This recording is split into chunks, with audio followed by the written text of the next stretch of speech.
अघोरी। भाग 3। काल भैरव का लोक श्मशान की राख अब ठंडी पड़ चुकी थी। गंगा किनारे चुप्पी थी, पर वह शांति नहीं, एक गहरी प्रतीक्षा थी। मोहन की देह मिट चुकी थी, पर उसकी आत्मा नहीं। कहते हैं उस रात गंगा के जल में एक काली छाया उठी।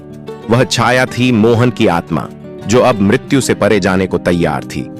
मृत्यु के द्वार के पार मोहन की आत्मा जब शरीर से मुक्त हुई तो उसने पाया कि वह एक ऐसे लोक में है जहां समय नहीं था, जहां न दिन था न रात, केवल अनंत अंधकार।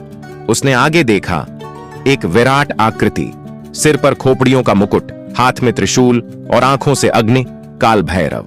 मोहन घुटनों के बल गिर पड़ा।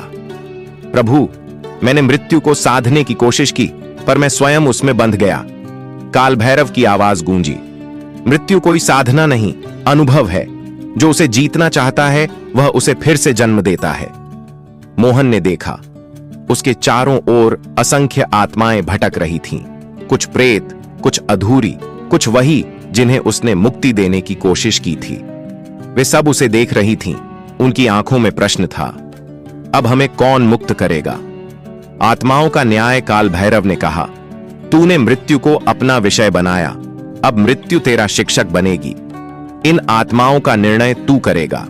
जो योग्य हैं उन्हें मुक्ति दे, जो नहीं उन्हें तंत्र की अग्नि में विलीन कर दे। मोहन ने आंखें बंद कीं। हर आत्मा उसके सामने अपने कर्मों का प्रतिबिंब बनकर आई। किसी के हाथों में रक्त था, किसी की आंखों में पश्चाताप।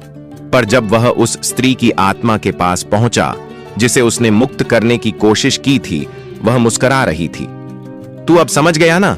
उसने कहा, मुक्ति दूसरों को नहीं दी जाती, वह भीतर से उपजती है। भैरव का आशीर्वाद मोहन की चेतना भैरव के चरणों में विलीन होने लगी।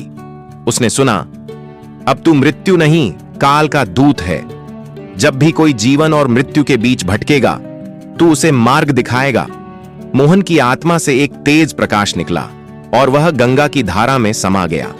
उस दिन से गंगा का पानी एक जगह हल्का काला हो गया। लोग कहते हैं वहां काल भैरव का लोक स्पर्श करता है। रात के तीसरे पहर जब चांद अधूरा होता है तो उस तट पर राख से ढका एक अघोरी दिखाई देता है, जो बस एक वाक्य कहता है, जीवन और मृत्यु दो नहीं, वे एक ही ज्वाला के दो सिरों की राख हैं। कहानी का सार।